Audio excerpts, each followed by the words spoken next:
Welcome back after the break. नाज़रीन, अब हम बात करेंगे, चूँकि ईद उल फितर करीब है और करीब आते ही आपको पता है बाज़ारों, शॉपिंग मॉल्स और ख़ास तौर पर अगर मैं बात करूँ ब्यूटी पार्लर्स की या फिर सैलॉन्स की, तो वहाँ कितना गैर मामूली रश देखने को मिलता है। चाहे वो मर्द हो या फिर ख़वातीन हो, सभी ईद के मौके पर ख़ुद को बेहतर और खूबसूरत अंदाज में पेश करना चाहते हैं। इसीलिए स्किन ट्रीटमेंट्स, मेकअप और ग्रूमिंग के लिए पार्लर्स या फिर सैलॉन्स का रुख किया जाता है।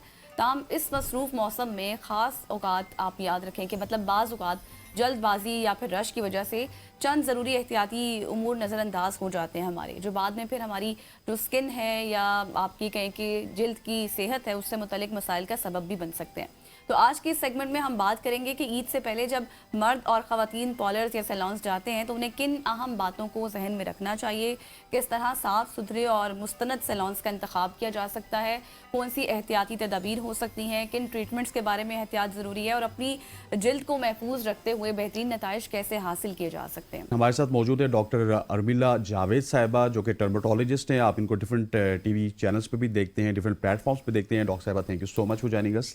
सबसे पहले तो आपको रमज़ान मुबारक, क्योंकि रमज़ान में आप पहली दफ़ा आई हैं, हालांकि रमज़ान के आखिरी दिन चल रहे हैं। और ये गज़ल ने जो आखिरी दो लाइन्स बोली है ना कि मर्द हजरात और ख़वातीन सैलून में जाती हैं तो क्या कुछ करती हैं, तो मैं पहला सवाल नहीं कर रहा हूँ, क्योंकि हम सैलून में जाते हैं तो हम बियर्ड बनवाते हैं और बाल बनवाते हैं और वापस आ जाते हैं। तो ये गजल पूछे, आपसे पहला सवाल पूछेंगी कि ये खवातीन क्या करती हैं ईद के दिनों में। हालांकि ये कल किसी को बता रही थी कि ईद के दिनों में इतना मेकअप नहीं होता। अच्छा, मैं आपको बताऊं, वैसे शायद आप ना करवाते हो, लेकिन बहुत सारे ऐसे अब मर्द हैं, आप मेरी बात से मुत्तफिक होंगी कि अब वो प्रॉपर ट्रीटमेंट्स लेते हैं, प्रॉपर मेकअप वगैरह सब कुछ होता है। तो मैं तो आपसे यही पूछूंगी कि आप मर्द हो या फिर खवातीन हो, उनके लिए किन चीज़ों की खवातीन का पहले पूछें। चलें, खवातीन का बता दें, किन एहतियाती तदाबीर होनी चाहिए जो उनको हमें इख्तियार करना चाहिए। थैंक यू वेरी मच गज़ल। असल में जो आपने इंट्रो में बताया ना कि रमज़ान के करीब बहुत रश हो जाता है सैलॉन्स पे, पार्लर्स पे, और बात आपकी बिल्कुल सही है। जो शुरू के 10-15 दिन होते हैं ना, उसमें लोग ज़्यादा बिल्कुल भी ट्रीटमेंट्स का ख्याल नहीं करते हैं और बिल्कुल रमज़ान में इफ्तारियाँ अरेंज कर रहे हैं, इबादत कर रहे हैं। लेकिन लास्ट में आके, क्योंकि ईद उल फितर करीब है और उसके फ़ौरन बाद शादियाँ स्टार्ट हो जाती हैं, तो बहुत से लोग एकदम से सैलॉन्स पे आप देखते हैं कि भागने लग जाते हैं। ऐसी सूरत में दो चैलेंजेस का सामना करना पड़ता है। एक तो जो सैलॉन के ऊपर वर्कर्स हैं वो ओवरवर्कड होते हैं, बेशक उनकी ट्रीटमेंट्स बहुत अच्छी भी हों, वो बड़े एहतियात से सब काम करते हो, लेकिन गैर मामूली रश की वजह से और बहुत ज़्यादा प्रेशर की वजह से उनसे कोई ना कोई मिस्टेक हो सकती है। तो बेहतर होता है कि जो आपका टाइम ईजी वाला टाइम है, आप उसके ऊपर करवा लें अपनी ट्रीटमेंट्स या जो भी आपने प्रोसीजर्स करवा लें। इसके अलावा क्योंकि सैलॉन्स पे जाके पॉलिशिंग हो रही होती है, स्किन के ऊपर वो ब्लीच एंड उसके बाद वो जो एक वैक्सिंग वाली चीज़ होती है, हाँ। तो उसमें हम लोग देखते हैं कि क्लिनिक्स पर फिर बहुत सी चीज़ें रिपोर्ट होती हैं हमारे पास एज स्किन स्पेशलिस्ट। हमारे पास पेशेंट्स आते हैं कि स्किन बर्न हो गई है, ब्लिस्टर आ गया है, जलन होनी शुरू हो गई है, या कभी कभार तो खुदा न खासा वैक्सिंग करते हुए लिटरली स्किन पूरी की पूरी ऊपर से उतर जाती है या बर्न आ जाता है। तो ये बड़ा कॉमनली देखने में मिलता है, जो कि आम दिनों में कम होती हैं कॉम्प्लिकेशंस, लेकिन ईद के दिनों पर या चांद रात पर ज़्यादा कॉम्प्लिकेशंस देखने को मिलती हैं। तो ये तो सबसे पहले मैं कहूँगी प्लान करें अपने ट्रीटमेंट्स को, अच्छे सैलॉन्स पे जाएं जहाँ पर आप हमेशा जाते हैं, जो आपके स्किन के ट्रीटमेंट्स जो डॉक्टर्स ऑफर कर रहे हैं उनको भी टाइमली करवाएं। जिस तरह हमारे जो क्लिनिक्स हैं उसके ऊपर भी लेज़र हो रहा है, माइक्रो नीडलिंग हो रही है, कुछ प्रोसीजर्स हो रहे होते हैं, तो उसमें हम बार बार लोगों को फोर्स करते हैं, एम्फेसाइज करते हैं कि आप पहले करवा लें, 10-15 दिन पहले करवा लें।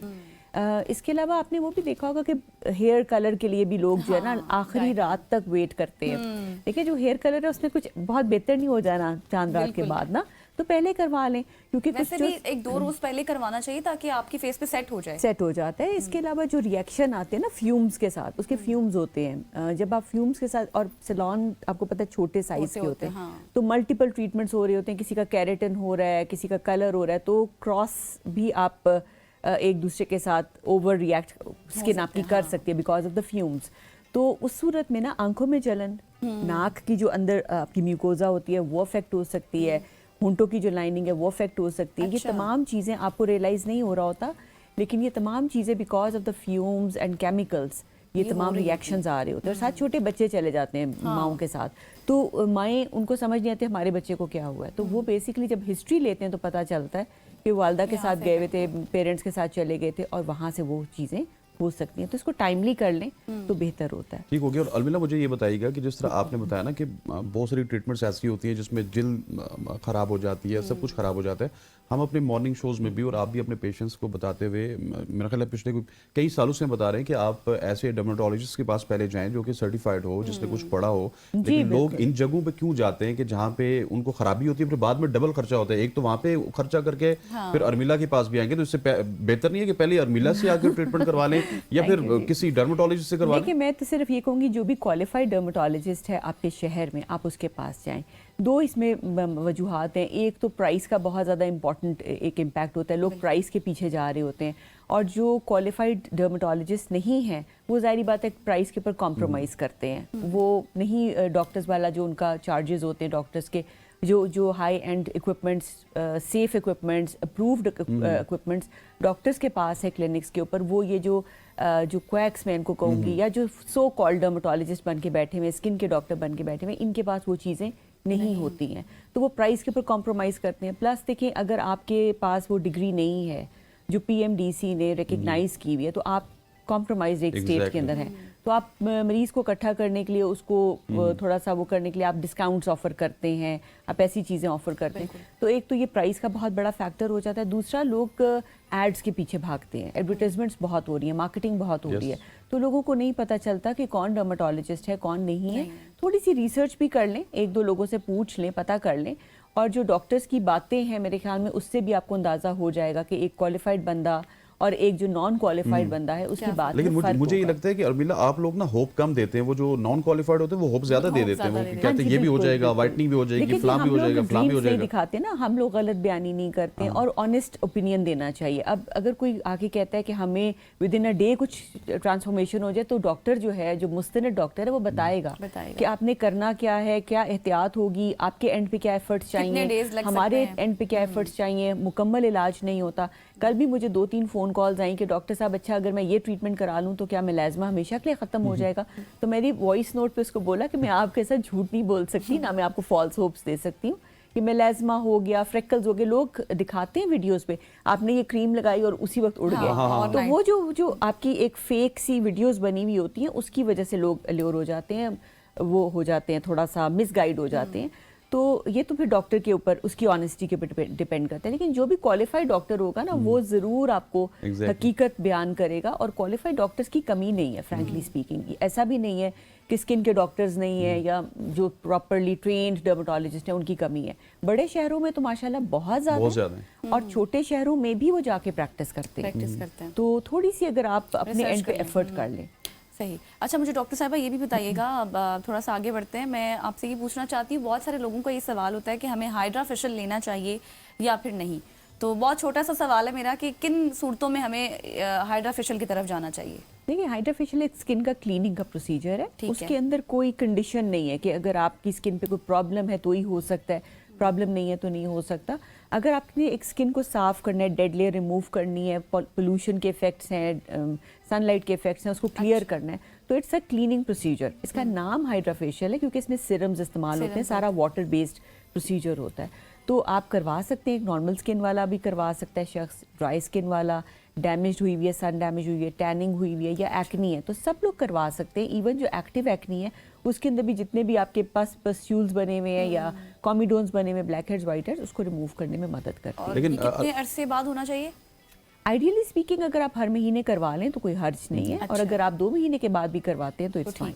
लेकिन अर्मिला, मैं आपको हाइड्रा फेशियल के हवाले से बताता हूँ ना कि अगर आप किसी, ये भी मेरा ज़ाती एक्सपीरियंस है, मैं आई स्पीक क्योंकि मैंने ये करवाया है। आप अगर किसी सैलून में चले जाएं, वहाँ पे करवाएं ना, तो मुझे वो रैशनेस भी और रेडनेस भी और पता नहीं क्या क्या हो जाता है। लेकिन जब मैं किसी डर्मेटोलॉजिस्ट से करवाता हूँ तो वो बड़ा, उनका एक तो लेंथी प्रोसीजर होता है, उनके स्टाफ बड़ा ट्रेन होता है, और उसके बाद मेरी जिल्द खराब नहीं होती। ये उसमें फ़र्क होता है ना। मैं सोच रहा था कि आप पता नहीं इसकी कोई डिफरेंट राय देंगी गज़ल के सवाल की, लेकिन आपने एग्जैक्टली वही राय दी कि वो ठीक है, करवाना चाहिए, लेकिन किसी अच्छे बंदे से। जी जी बिल्कुल। इसके अलावा गज़ल, आपने देखा होगा कि मेहंदी के ऊपर मैं बहुत फोकस करती हूँ कि जो मेहंदी लगवाते हैं बच्चे जाके ना, इधर मेहंदी के डिजाइन मेहंदी बन लगवा जाते ली, हैं, हाँ, स्टॉल्स के ऊपर वो ठप्पे लग रहे होते हैं, तो बच्चों को बर्न्स आ जाते हैं। अच्छा Yes. हमें फ़ोन कॉल्स आती हैं मदर्स की कि बच्चा बहुत रो रहा है मेहंदी लगवाने के बाद, पता नहीं क्या हुआ। अच्छा, वो वॉश भी नहीं कर रही होती ना बच्चियाँ, हाँ, वो संभाल अच्छी संभाल लग के रही रख रही होती है, होती है कि हाँ। बहुत प्यारी सी मेहंदी होती है, जलन होती है, पेरेंट्स को बताती नहीं है, रो रहे हैं बच्चे, इरिटेट हो रहे हैं, तो वो सारा बर्न हो जाता है। इसके ऊपर भी ज़रा ख्याल करें पेरेंट्स कि अगर ठप्पा लगवा रहे हैं तो थोड़ा सा पहले कहीं पे टेस्ट करके, माएँ खुद ज़रा सा टेस्ट करके देख लें, क्योंकि इरिटेशन होगी तो माँ को पता चल जाएगा, पेरेंट्स को, बड़ों को अच्छा। पता चल जाएगा, उस पर बर्न आ जाते हैं और लिटरली स्किन पूरी उड़ जाती वो है। केमिकल्स होते वो हैं सारे? केमिकल्स बहुत स्ट्रांग होते हैं और वहाँ पर आपको पता है इतने स्टॉल्स के ऊपर रश होता है, वो जल्दी जल्दी रीफिल भी करते हैं। बिल्कुल। तो वो केमिकल्स का जो होता है ना बैलेंस, उसमें वो स्ट्रॉन्गर केमिकल्स डले हुए होते हैं, तो बच्चों की स्किन रिएक्ट कर जाती है, बड़ों की स्किन रिएक्ट कर जाती है। मुझे मैं जब छोटी बच्ची थी, मुझे यहाँ पे बर्न आ गया था और मैंने भी हाथ नहीं धोया था, आई नो, मैंने भी बड़ा Personal संभाल के रख experience लिया था आपका। ठप्पा, लेकिन उसके बाद वो पक्का निशान पड़ गया, जो कि फॉर्चुनेटली अब तो चला गया, लेकिन बहुत अरसे तक वो पूरा डिज़ाइन का निशान था और वो स्किन वहाँ पे बर्न हुई हुई थी। तो दीज आर इम्पॉर्टेंट थिंग्स जो आपने ईद और रमज़ान के जो ये आखिरी जो दिन होते हैं जिसमें बहुत ज़्यादा रश होता है, इसमें ख्याल रखना होता है। लेकिन अब तो जो नॉर्मल मेहंदी आती है वो उसमें भी केमिकल्स मैंने देखे हैं। उसमें भी एक ब्राइड आई थी मेरे पास, बल्कि मैंने पिक्चर भी ली, उनके पाँव पे भी और हाथों पे भी इतने बुरे निशान थे, पूरी मेहंदी के डिज़ाइन के साथ।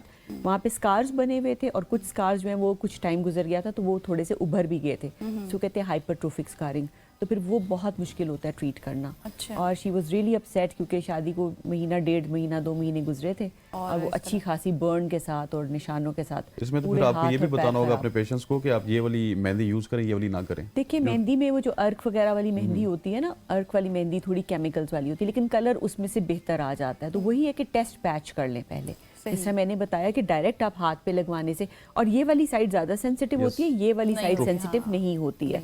पैर की जो जिल्द है और ये वाली साइड ज्यादा सेंसिटिव होती है। तो आप जो पैच टेस्ट करते हैं हमेशा किसी हिडन पार्ट पे, आपके एल्बो के पास या कहीं पे, आप थोड़ा सा 1-2 डॉट्स लगवा के थोड़ी देख लेके जलन तो नहीं हो रही है, और उसके बाद फिर आप मेहंदी लगवा सकते हैं। और इसको रिकवरी में कितना प्रोसेस टाइम लगता है? अगर रिकवरी में अगर बर्न हो गया फिर तो इट टेक्स टाइम। वो तो फिर जब बर्न स्किन है वो रिकवर करेगी, फिर कभी कभी ब्लिस्टर बन जाता है, फिर निशान ऐसा ऐसा जाएगा। लेकिन अगर आपको इंस्टेंटली आपको बर्निंग फील हुई, आप फौरन उसको प्लेन वाटर साफ कर लें, धो लें, और अगर घर पे कुछ भी नहीं है तो एलोवेरा जेल लगा लें, या जो आपके पास एक पेट्रोलियम जेली पड़ी है वो भी लगा लें, और फौरन डॉक्टर के पास आ जाएं तो हम दवाई दे देते हैं जिससे वो बर्न आपका जल्दी सेटल हो जाए। ठीक हो गया doctor. Thank you so much doctor Armila Javed साहिबा हमारे साथ मौजूद थी और हमने आज तफसीली गुफ्तगू की, और यकीन मानिए कि आप भी अपने ईद को किस तरह से स्किन केयर के हवाले से गुजार सकते हैं, वो डॉक्टर साहिबा के सेगमेंट आप सुन सकते हैं। यहाँ पे हमारा वक्त हुआ चाहता है एक शॉर्ट सी कमर्शियल ब्रेक का, ब्रेक लेते हैं, वापस आते हैं, हमारे साथ रहिए।